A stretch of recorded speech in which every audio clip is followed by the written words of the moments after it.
Stop me if you ever heard this one before. My Hero Academia is a good show.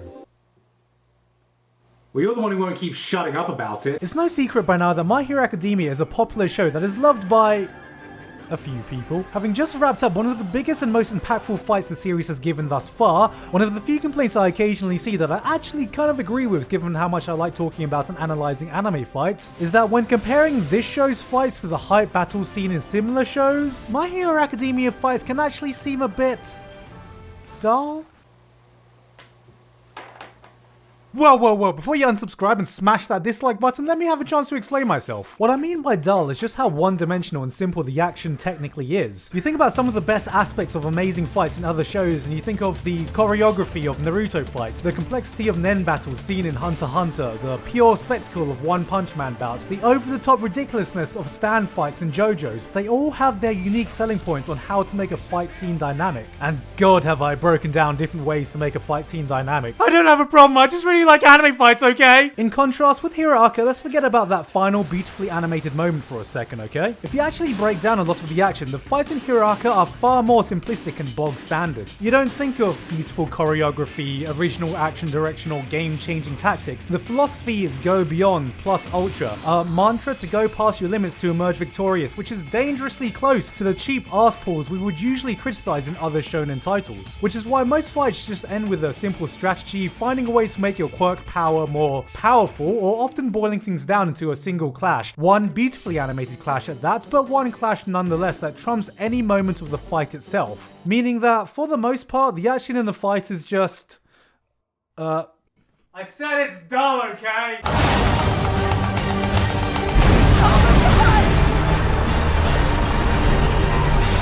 Well, this isn't a negative video, I swear. You see, despite everything I just said, I love these fights. I love every fight. Well, most of them. And they will undoubtedly go down as some of the greatest fights in anime history, and for good fucking reason too, because how the hell can you deny the pure, unfiltered hype that is moments like these? So what am I trying to say? Well, it was after reflecting on the simplicity of the big fights I kept seeing and looking back at the series as a whole, I believe we've been thinking about My Hero Academia the wrong way. With 3 seasons underway, the cast and world thoroughly established, and the identity of what the show actually is about laid out, I would like to propose an idea for you. My Hero Academia is not, first and foremost, a shonen battle series.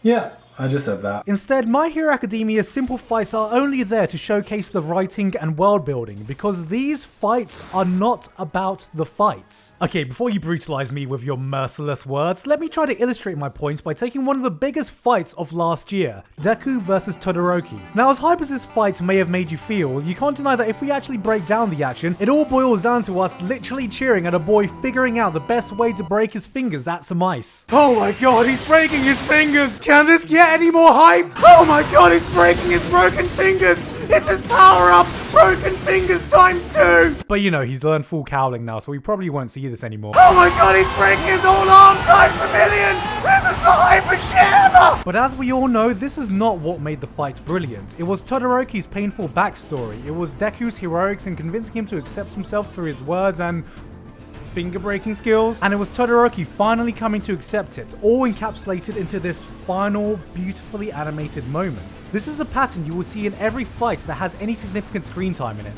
Deku breaking more fingers just to literally push a guy out of the ring. Todoroki trying to give Bakugo some of his chill because he obviously has none. All Might figuring out that all he needs to do to defeat the guy who was genetically designed to absorb his punches is to punch more.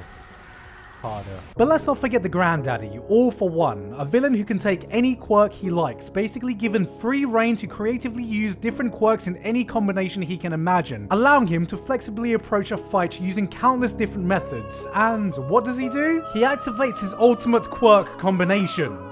wanker's cramp, so he can shoot wind a bit more powerfully out of his hand. I mean, I love my shonen anime, so I've seen some pretty inventive use of powers, but come on, man. With the possibility they had, there is more creative power use in Black Naruto. I'm just being pedantic here though, because I love each and every fight I just listed and took the piss out of. It's just for a different reason. My Hero Academia epitomizes how a fight is not always about the action. Oftentimes it boils it down to as simple as it can be, so it doesn't detract from the themes that have been laid out in the conflict. In a previous video of mine, I've said the line, "Every fight tells a story." Well, in Hero Aka, the fight is the story. What I've come to realize is that the show has done the majority of its storytelling through its fights. Every single one of them has a purpose. Yes, even this one, which shone a light on the motivations of this scrotum head thirsty ass fuckboy who thought it would be a cool idea to have a hero costume that includes wearing diapers. Because if they don't have a purpose, they are glossed over and not given any screen time. In fact, the tournament arc, an arc normally used to give an excuse for fast-paced consecutive action, was turned entirely into a character building arc. Todoroki's hatred and relationship with his father, Bakugo's violent tendencies being broadcasted, Uraraka's drive to catch up with Deku, Class B's inferiority complex with Class A. These are all things set up in the tournament that either affects how characters currently act or have directly affected future events. If you actually think about it in the grand scheme of things, for a show passing 50 episodes now, not too much has happened. We've had UA exams, then the League of Villains attack, then a structured series of individual fights arc, then the League of Villains attack, and then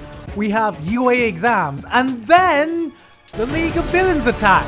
But this time, All Might loses his powers. It's taken us 49 episodes for something of heavy consequence to happen in the wider plot, but it doesn't feel like any of that time's been wasted because most of everything that's happened so far has been character development and world building. Because there have been multiple times my perception of the show has changed thanks to its fights. Initially, I thought this show was about this simplistic view of heroes and villains. Here, look, I even say it here. The series has always been about this simplistic view of heroes and villains, with each character on their own unique journey to become the hero they want to be. Showcasing the simple tropes of shonen battle series, but polishing everything down to a T. The fact that we literally had a hero alliance and a league of villains laid out couldn't have been any more black or white. At the time, I didn't understand why villains would even want to call themselves villains in this world, but I just went along with it because, hey, not everything needs to be explored if you're playing to establish shonen tropes so well. But as the series went on, that simplicity was challenged. The Stain fight, aside from actually being the most complex fight the show has been able to muster so far, was vastly important for the world building, as it is this fight that shatters our simplistic view of hero society as it exists in this universe. It introduced this grey area and a level of depth we hadn't seen within the villains of this world. It forces us to question what the difference is between a hero and a villain, whether villains can act just and heroes act unjust. And this would go on to affect the villains that are later introduced and even develop our main villain who initially looked very one note. This fight in the aftermath is so goddamn important to the world building and overall narrative, but if you continue looking, you will realize that every fight we've been presented with has been done in service of developing the cast or the world. We cheer for All Might because he's throwing his punches to firmly uphold his image as the symbol of peace. We feel Bakugo's frustration when Todoroki can't bring himself to muster his full strength. We became a kid again when Deku threw his first punch to use the powers he never had growing up. Every action has been given meaning behind it, which is why most fights boil down to that single superbly animated clash, because the weight of that clash is ridiculously heavy. And it doesn't necessarily need to be a punch or a fight. It can be pretty much any moment of character action that's been given weight and meaning to it.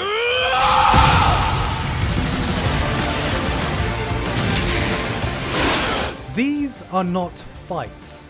These are climaxes to narrative or character arcs which happen to be concluded with a punch, which is why the series doesn't need overly complex or unique action. In fact, they could probably replace it with anime thumb wrestling and it would still have the same impact. The fight itself doesn't matter, it's how it serves its purpose in the grander scheme of things. And this is why it certainly doesn't feel like the shonen battle series we are used to seeing. We are used to grand adventures with a lot of detours and a lot of escalation. We can go off on an adventure to find your dad and find yourself in the middle of a black market underground war. Martial arts tournaments that turn into intergalactic martial arts tournaments, or the endless things explored in One Piece that have nothing to do with piracy, and those aren't criticisms. But in My Hero Academia, every arc, every character, every clash has revolved around the themes of heroism. I can't think of any other shonen battle series where every event and character happens in service to explore its one core theme. And one where the progression feels completely natural that it is building towards a pre-planned plot structure. structure. We are told right at the beginning that this is the story of how Deku becomes the greatest hero. Then if that is indeed true, everything that's happened has been a perfect Act 1 setup. The world has been established, characters are all introduced, and the stage has been set for the new generation of heroes. This is what I mean when I say it's not first and foremost a shonen battle series. It's a character drama. It's a well-written superhero character drama. One with an established world and society, with a rich cast of characters with their own ideologies, those who oppose the society that's been crafted and those who fight to protect it. It's an epic that just happens to tell a lot of its story through action scenes. And I'm not saying other shonen battle series don't use their fights for world building and character development, but what I've come to realize is that this is what Hero Arca almost exclusively does. And I think this is why the show's managed to grow so much in popularity and capture an audience even outside of the usual shonen trash fuckboys like me. It consistently is able to tell very human stories and is exploring some interesting ideas behind the facade of shiny bombastic shonen action, and this is where we can go back to this fight. I'll have you return my student, all for one! Because this fight may have technically had very simple action. Man successfully punches this man who was trying to blow away this man. But it doesn't really matter, because it was never about the action. This was about All Might. It was him giving one last hurrah, emerging victorious to keep hope and trust alive for heroes and inspiring the next generation. It was about upholding his image as the symbol of peace and making sure his ideals were kept. We were this audience watching and cheering the end of this first act, watching his ideology being passed on to the next generation, watching the end of an era dominated by a figure of legend. Boiling it down to one scene I'm sure will go down in history as one of the most impactful moments for this modern anime generation. United States of Smash! And that's why My Hero Academia succeeds with these dull fights. Because there's so much packed in so little. There's so much weight, so much meaning. There's— oh my fucking god, he's breaking his broken arm too! This is the greatest anime ever!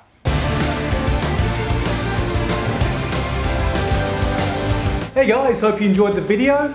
Thank you very much this month to Nicholas Tatum, K Must Live, Basil, Patrick Madsen, Vincent Mooney, Lauken, and everyone else on Patreon for helping to support me for this month and making this video possible. It's only a week till AX now, so holy shit, I have so much work to do before I fly off. But if you're going, I will be posting my schedule soon, and if you're in LA, let's fucking do it. It's gonna be hype. Woo! I apologize. I just had a lot of coffee and I'm filming this on a caffeine high. It probably wasn't the best idea. Anyway, that's it for today. I will see you there in a week, and if you're not gonna be in LA, then I will see you on my next video, whenever that is. Till next time.